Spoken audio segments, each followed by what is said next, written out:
Bismillahirrahmanirrahim. Assalamualaikum warahmatullahi wabarakatuh. Alhamdulillahilladzi arsala rasulahu bil huda wa dinil haqq.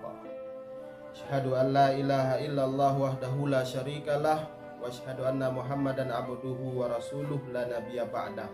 Allahumma shalli wa sallim ala sayyidina Muhammad wa ala alihi wa ashabihi ajma'in, amma ba'd. Baiklah, pada pertemuan kali ini kita masih membahas seputaran tentang sejarah Rasulullah Sallallahu Alaihi Wasallam yang kita ambil dari kitab Khulasah Nurul Yakin. Yang sebelumnya kita telah membahas tentang kelahiran Rasulullah dan siapa yang menyusui Rasulullah. Maka pada kesempatan ini kita akan membahas tentang wafatu ummihi wa hadanatuhu, tentang wafat ibu Nabi dan yang mengasuh Nabi setelah ibunya wafat. Al-awwal tuwfiyat ummuhu sallallahu alaihi wasallam wa huwa fi sadisati min umrihi wa hiya raji'atu minal Madinah. Diwafatkan ibu Nabi sallallahu alaihi wasallam pada saat itu Nabi Muhammad berusia 6 tahun, yaitu ketika ibu Nabi kembali dari kota Madinah. Sebelumnya Rasulullah sallallahu alaihi wasallam disusu dan diasuh oleh Halimatus Sa'diyah. Pada 2 tahun pertama Rasul kembalikan kepada ibunya, namun setelah itu Rasul diminta lagi untuk diasuh oleh Halimatus Sa'diyah sampai berumur 4 tahun. Yaitu ketika berumur 4 tahun Nabi dikembalikan pada saat setelah kejadian pembelahan dada Nabi. Maka dari umur 4 tahun sampai berumur 6 tahun. Jadi 2 tahun lamanya Nabi Muhammad SAW diasuh oleh ibunya. Maka kemudian ibunya pun wafat dan kembali kepada Allah Subhanahu wa Ta'ala.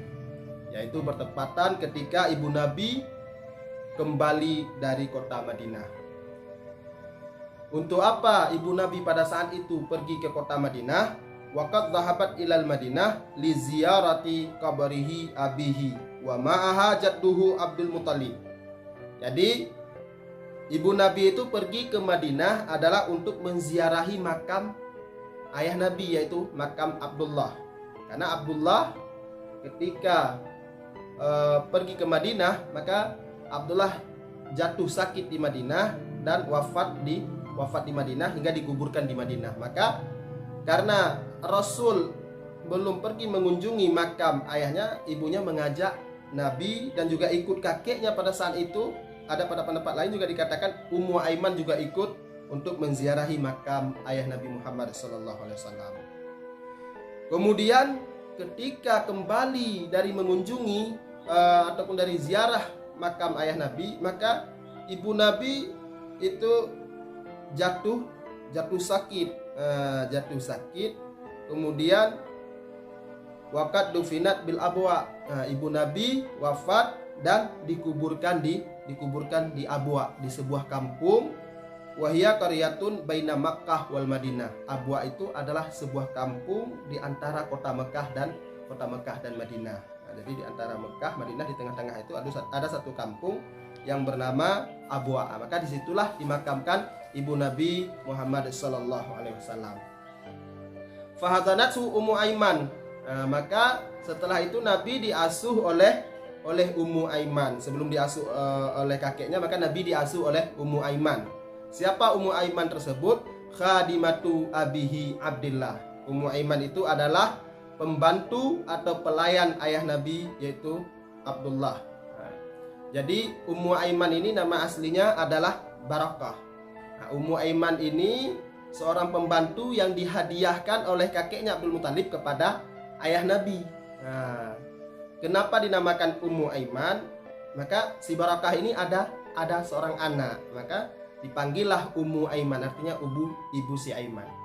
Jadi Rasulullah SAW mengatakan Ummu Aiman ini adalah Ummu Ba'dal Ummi, ibu setelah ibuku.